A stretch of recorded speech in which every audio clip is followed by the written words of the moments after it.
కృష్ణా నదిలో దేవుడి విగ్రహాలు దొరికాయి. అవి మామూలు విగ్రహాలు కావు, చాలా పురాతన విగ్రహాలు. అందులోనూ అవి చాలా ప్రాముఖ్యమైనవి. ఇదేంటి, నదిలో విగ్రహాలు ఎలా బయటపడ్డాయి, అవి ఎక్కడి నుంచి వచ్చాయి అనేది ప్రస్తుతం చర్చనీయాంశంగా మారింది. ఇది ఎక్కడ జరిగింది అనేది ఇప్పుడు చూద్దాం.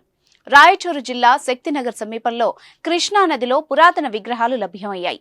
రాయచూర్ తెలంగాణ సరిహద్దులోని శక్తినగర్ సమీపంలో కృష్ణా నదిపై వంతెన నిర్మిస్తున్నారు. ఈ వంతెన నిర్మాణ సమయంలో కృష్ణా నదిలో దేవుడి విగ్రహాలు బయటపడ్డాయి. కృష్ణా నదిలో శ్రీకృష్ణుని దశావతార విగ్రహం, శివలింగం లభ్యమయ్యాయి. పరమశివుడి పురాతన లింగం బయటపడ్డంతో అక్కడి వారు తన్మయత్వానికి లోనయ్యారు. గజం కేవలం 4,500 రూపాయలతో 165 గజాల భూమి కేవలం 8 లక్షలు మాత్రమే. హరహర మహాదేవ, శంభో శంకర, నమశివాయ అంటూ భక్తి పారవస్యంలో మునిగిపోయారు. నిర్మాణ పనుల్లో బయటపడ్డ విగ్రహాలను సిబ్బంది నదిలో నుంచి సురక్షితంగా బయటకు తీశారు.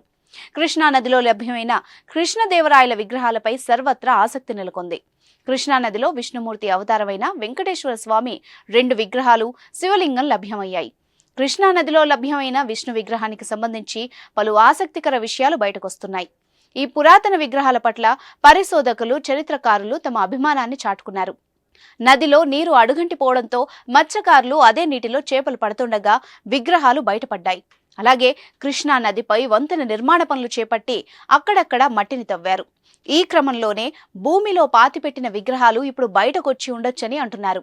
దొరికిన 3 విగ్రహాలు వేర్వేరుగా ఉన్నాయి. కృష్ణా నదిలో శ్రీకృష్ణుని దశావతార విగ్రహం, శివుని లింగం లభ్యమయ్యాయి.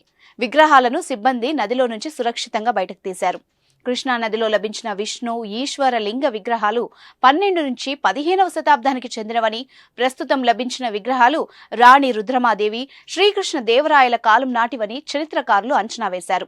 ఆ విధంగా కృష్ణా నదిలో లభించిన విగ్రహాలు అప్పట్లో కృష్ణదేవరాయలు ప్రతిష్ఠించిన విగ్రహాలు కావచ్చని చరిత్రకారులు చెబుతున్నారు.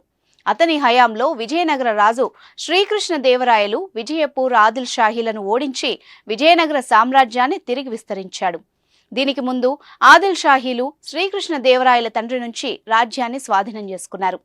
తరువాత అతని తండ్రి విజయపూర్ ఆదిల్ షాహీలను ఓడించి రాయచూర్ను తిరిగి పొందాలని శ్రీకృష్ణదేవరాయలకు చెప్పాడట.